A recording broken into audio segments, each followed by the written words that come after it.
welcome to part 2 of our 2-part presentation of Aaron Vlek's Al-KITAB Al Ghoul, being the singular memoir of Ibn al-Warith, the only known son of Abdul al-Hazrad, called the Mad Arab by some.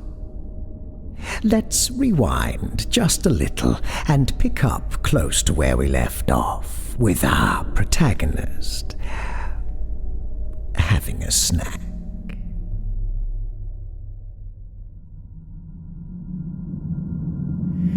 The memories that had eluded me these many weeks washed over me with stunning clarity, a beacon that lighted the mind I had feared lost to me forever. I recalled, too, that last night with Nusrat and the unspeakable sacrament we had shared. I laughed nearly to hysteria. Then I lifted the rotting arm, gazed upon it approvingly, and shoved the befouled flesh against my starving lips and fed like a beggar feasting at the head of the caliph's own table. The skin resisted for but a moment before yielding to my teeth and surrendering its bounty to my need. The unbearable sweetness of the flesh, so delicate, a nearly liquefied palliative in my mouth, caused me to shudder with delight. Oh, how I feasted, how I rejoiced, growing stronger by the moment, and blessing the creature who held me in mortal thrall for his generosity. And then I slept, deep and long, peaceful as a babe, warm and sated at its mother's breast.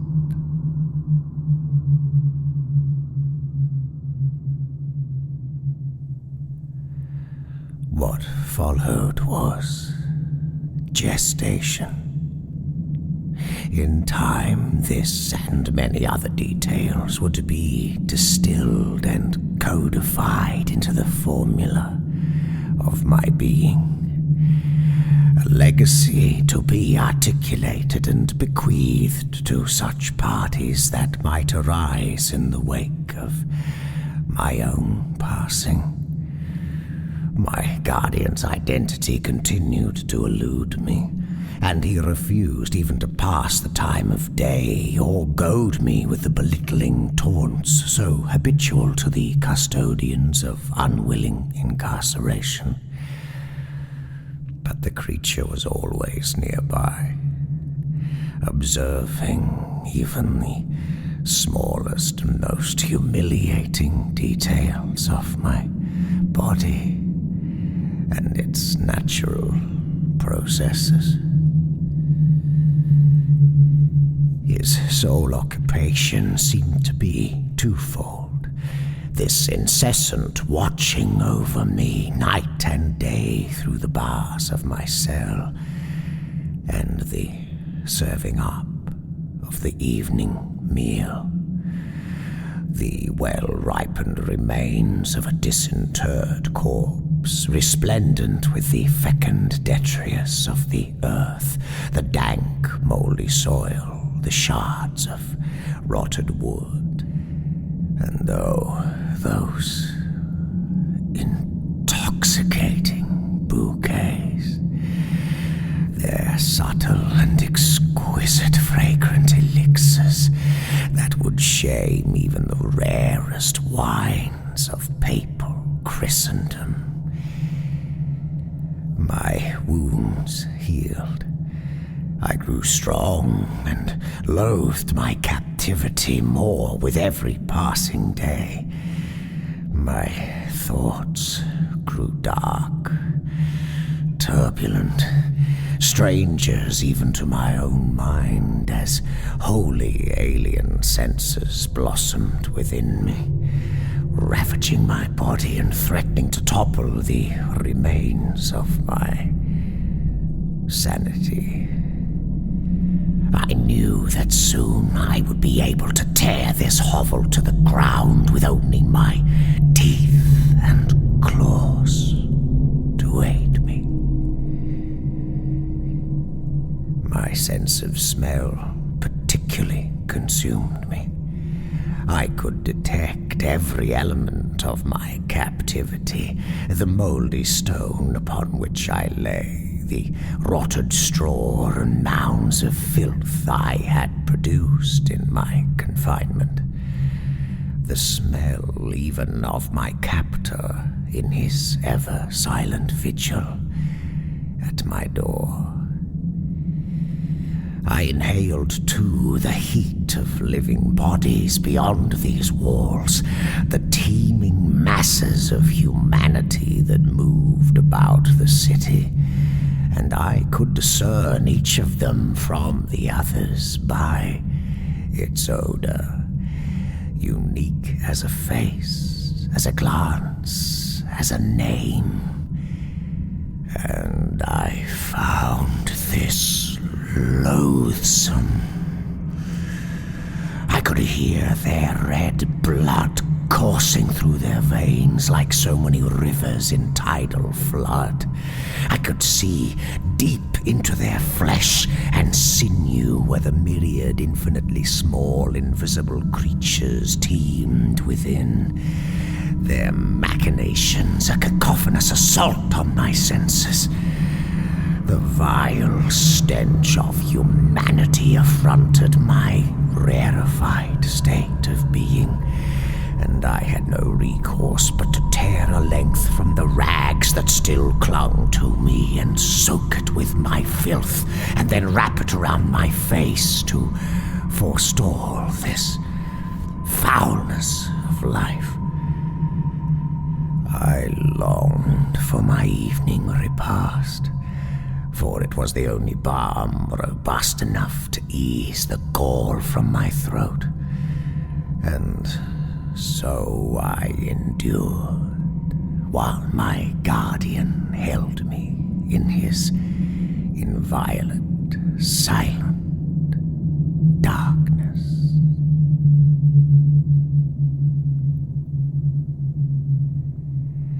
After some unfathomable expanse of time, my mind began to clear, and I could hear scraps of thought that arose within my captor's mind.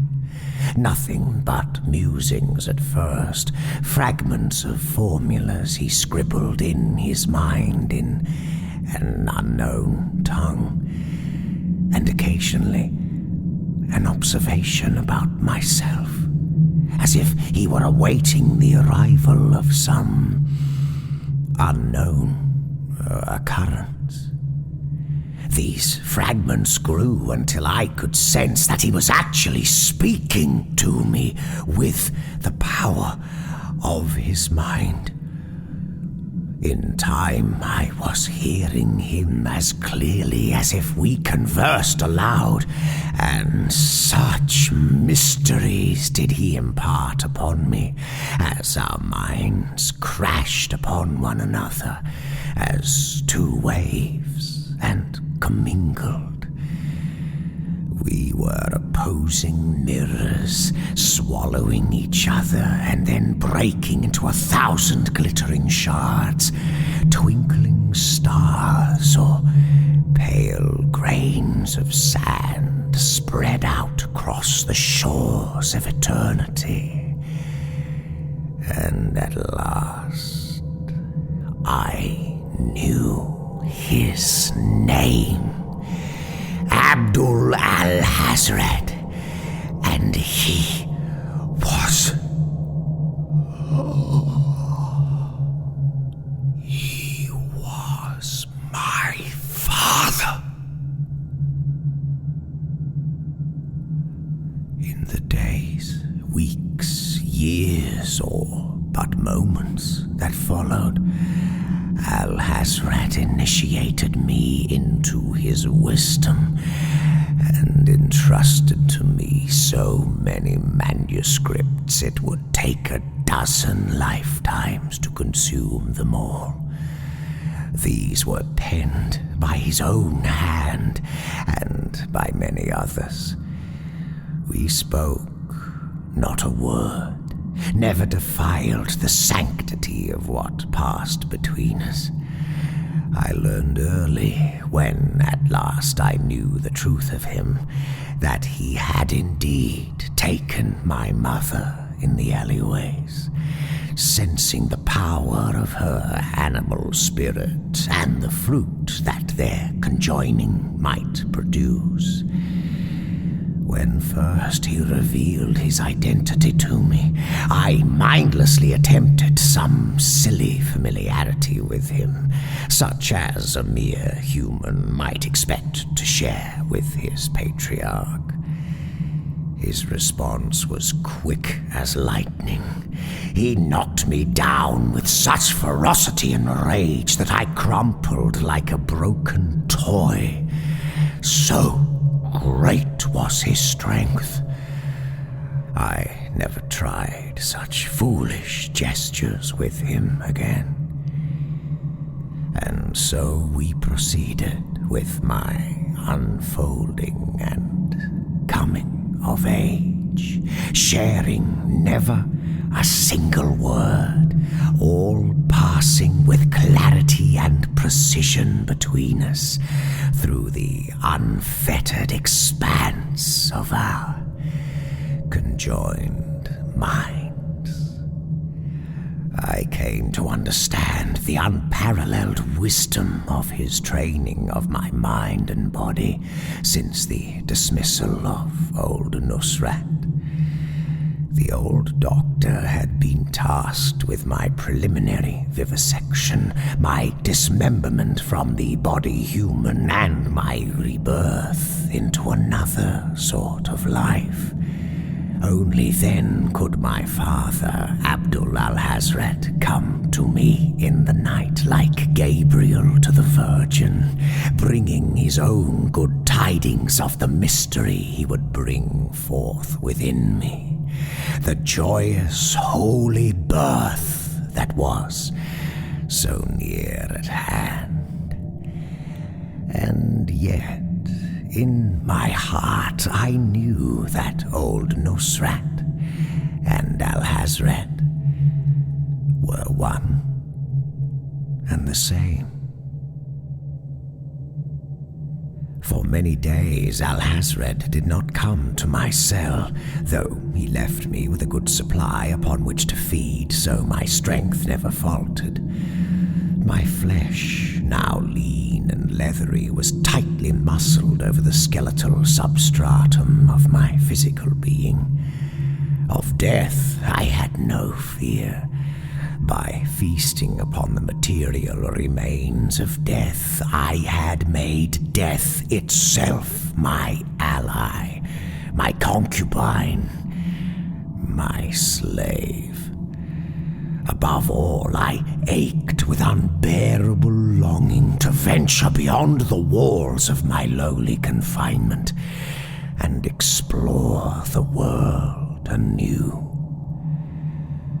Throughout, I remained patient while my great patriarch ministered to the interior needs and bodily demands of my transformation. In my solitude, I contemplated the unbound horizons of my mind. Therein I discovered a warren of shadowy tunnels that opened upon worlds beyond description, where I saw things no sane man may contemplate, so utterly alien were they to his plane of natural existence. In time, al-Hazrad returned. As silent as ever, he communicated to me that the time had come for me to travel beyond these walls to partake fully of the new existence I had been bequeathed. As darkness fell, we traveled by foot to Wadi al-Salam, the Valley of Peace, as the ancient cemetery was known. Here we made our way among the mighty tombs and lowly graves, and I saw that we were not alone. The place was teeming with creatures such as I had become. Darkness dwellers, feeders upon the ripened corpses of the dead, and the morbid putrefaction which is beyond all life. This nocturnal tribe was as varied as any among mankind. From al-Hazrad I had learned of furtive, mindless creatures who loped about upright or on all fours. Chittering, screeching, they fled as if for their very lives as we approached. Like rats, naked as vermin, their glowing eyes gazed upon us from behind the tombs, as if the Caliph's own caravan bore down upon them. Others among this city of ghouls gathered in small groups around fires, laughing and cursing, playing at dice with bones and twigs, small piles of strange coins heaped before them. Here and there, others gathered around a central figure who held a sort of court, telling stories of the histories of the great lineages of ghouls and their many heroic campaigns. Often I heard the name Pickman mentioned with whispered reverence, and always the listeners fell to a hushed silence in awe. I vowed to discover the whereabouts of this legendary ghoul, and perhaps learn of his history and exploits from his own lips. I learned too of the ancient houses of ghouls dwelling here and elsewhere within the dream, and many other planes of existence. Fierce military orders of ghouldom as old as time itself, who did mighty battle in antediluvian times, and even now with men, with beasts, and with creatures from nearby worlds too strange to be described, and with wondrous star-headed beings who traveled here from the deepest uncharted regions of eternal space. Throughout this night of wonder and discovery, I saw that my father, the great mage Abdul al-Hazrad, was not like me, for he was no ghoul, and though immortal in some curious way, he was yet, after a fashion, still a man. He had bred me from my mother and then brought me forth into ghouldom for some great purpose he would reveal to me in his own time. And so it was when he brought me at last to an open, yawning grave as the last stars fled the horizon. I knew that al-Hazrad was to put me into that dark, moulding earth, where I would remain until he brought me forth again.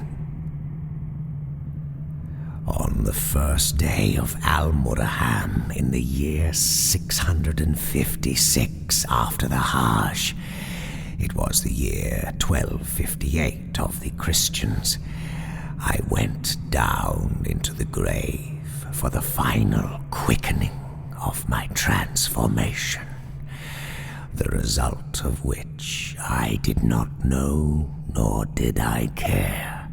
So consumed was I with the destiny my father had envisioned for me. Before he covered my face with the fragrant black earth, al-Hazrad pressed a heavy leather-bound book against my breast. He ordered me to read this book more carefully than any before it or to come in its wake, letting it inflame me with its siren song. The book was the necronomicon,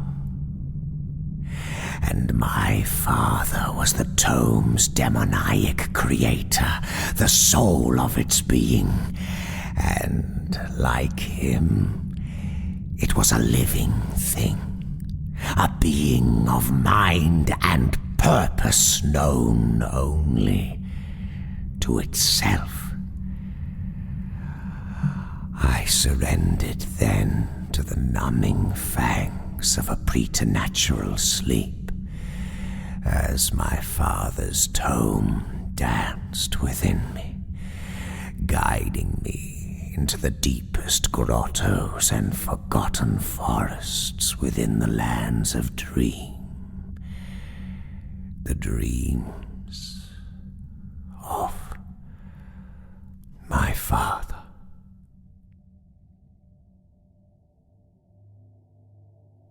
The myth of time fell away like a child's broken toy, and my mind fled with it, leaving my senses purified, throbbing within the walls of my flesh in chorus with the worlds without form.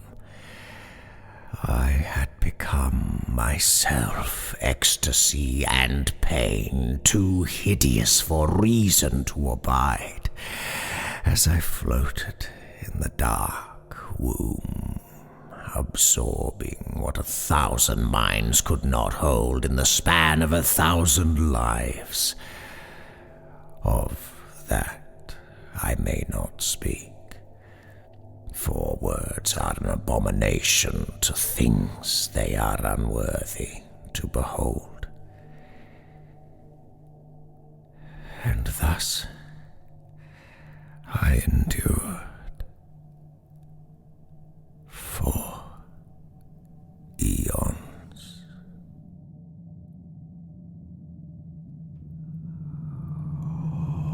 But then, upon a moment, the core of my essence was drawn upwards as from a monstrous black ocean, where neither blackness nor ocean exist. Faster and faster I was drawn forth.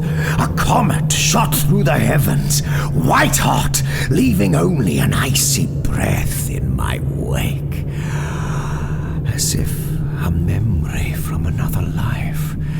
The warm earth cradled the ragged flesh that once again bound me, a burning star beating within my frozen breast. She trembled, surrendering beneath me as an eager lover, pleading with me to remain forever in her hungry embrace. But I could not remain. Finally, the call of al-Hazrad had come, and I had awakened. I opened my eyes. It was night, but dead were concealed behind waves of billowing black smoke that cloaked the heavens from my sight. I struggled to draw that first breath as I stumbled from my grave. The ancient cemetery teemed with frenzied chaos. Thousands of men did bloody battle with thousands more who died screaming, skewered on swords and pikes, gore-dripping axes dangling from severed limbs. Oh, I cried out in delight as other figures swarmed over the garden of corpses. Ghouls like myself, come feasting! Sharp cracks of report filled the air as more men fell amidst screams of desperation, dying by the scores in reply.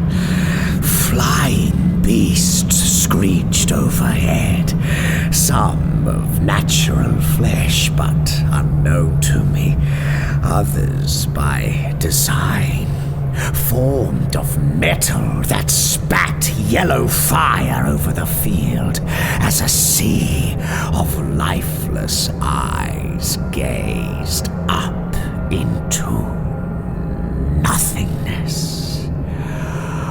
All around me, more fell by the thousands, their bodies trampled as waves of my kinsmen flowed hungrily over the rising mountains of bloodied, broken flesh.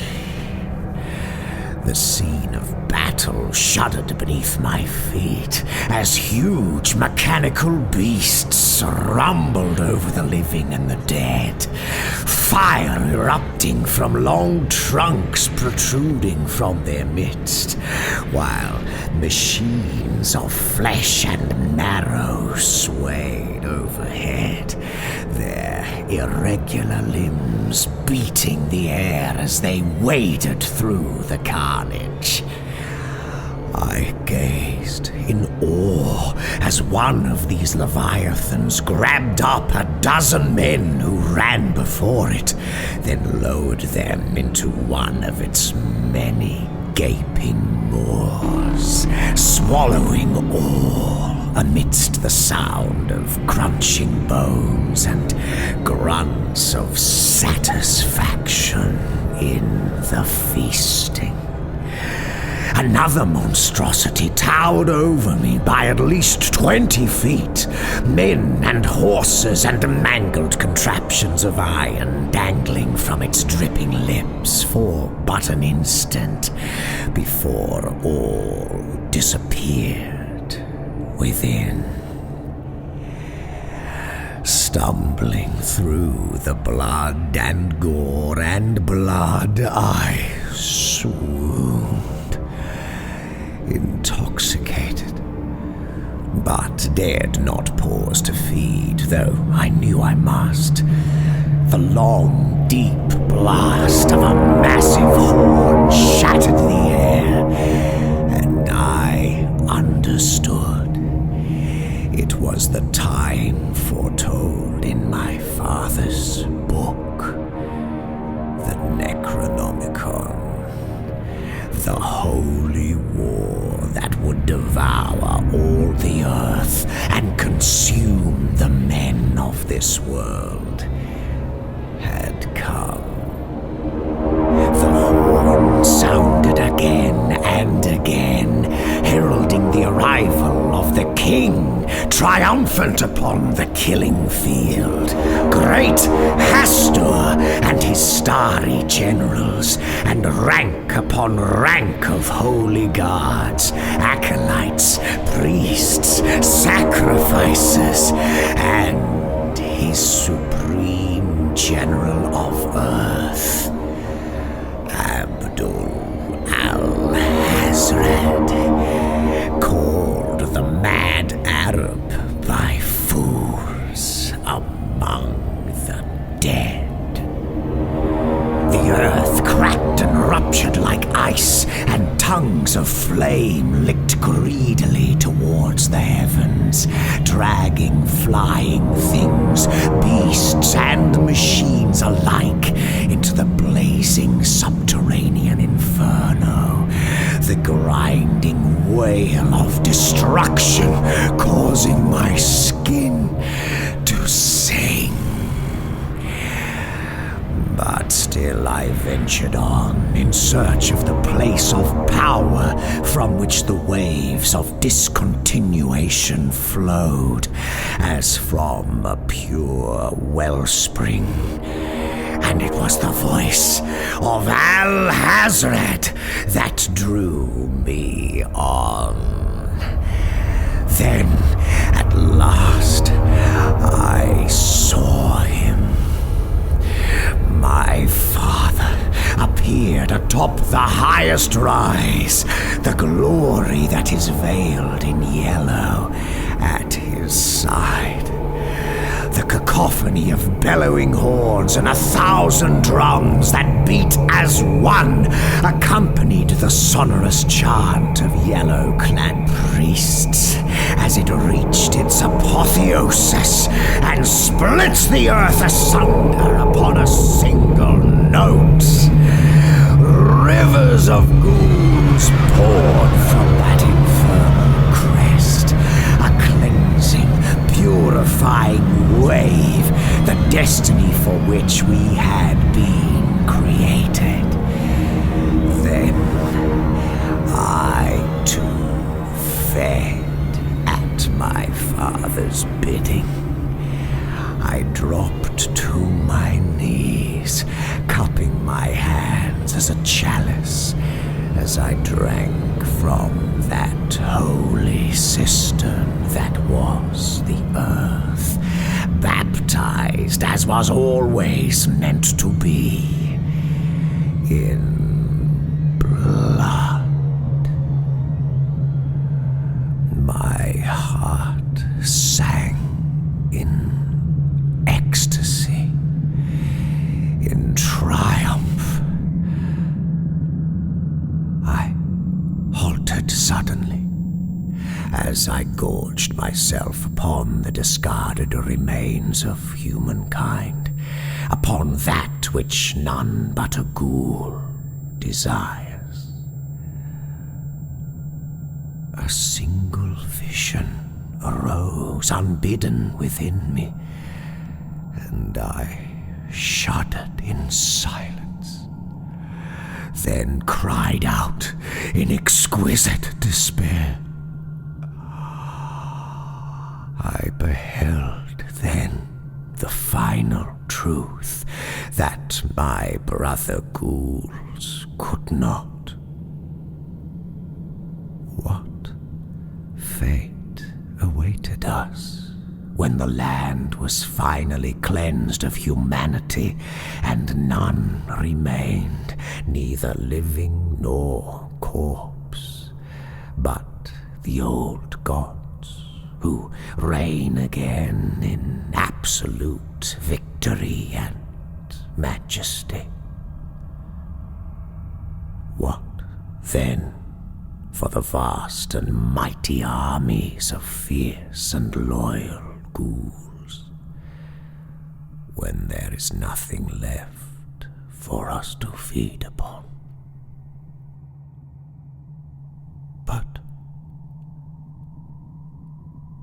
ourselves.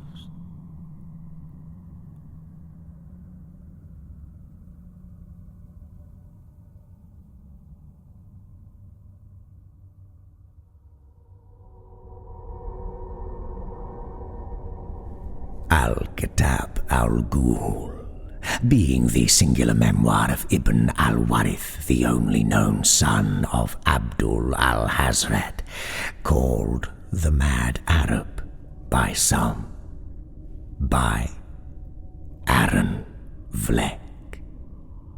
Find out more about this intriguing wordsmith on their website, aaronvlek.wordpress.com. There's a link in the featured authors section on our website, nocturnaltransmissions.com.au. Let's meet some new acolytes, gentle listener. True believers who have chosen to join the cause and support our humble production through Patreon, where they can access their exclusive Patreon episodes, which we create just for them. Our newbies are Haunted Love, Matthew McGalliard, Scott Savino, S, Chris Swirls, or is it Swirless? Well, either way, Chris, welcome. And finally, Tom. Welcome, new acolytes. And don't forget, if you want your picture included on your membership card, you'll need to email it to us at noctranspodcast@gmail.com forthwith. The sooner you send it in, the sooner you will receive your coveted official Nocturnal Transmissions digital membership card. So, get to it. This episode was brought to you with the generous assistance of our Patreon subscribers. A particular thank you goes out to our esteemed cohorts: J.B., Z, Adam, Rachel Brown, Matt Ruprecht, Stephanie Saloka, Shell, Alicia Townsend, Alex Brewis, Robert Troy Hampton Peterson, Sam Bell, Evan Dooley, Michael Wood, and Chris Macaulay. All non-public domain stories are featured with the permission of the authors. All voices and production are concocted by Kristin Holland. Until next time, as always, watch the skies, fear the dark, and don't trust anyone, especially yourself. Good night, gentle listener.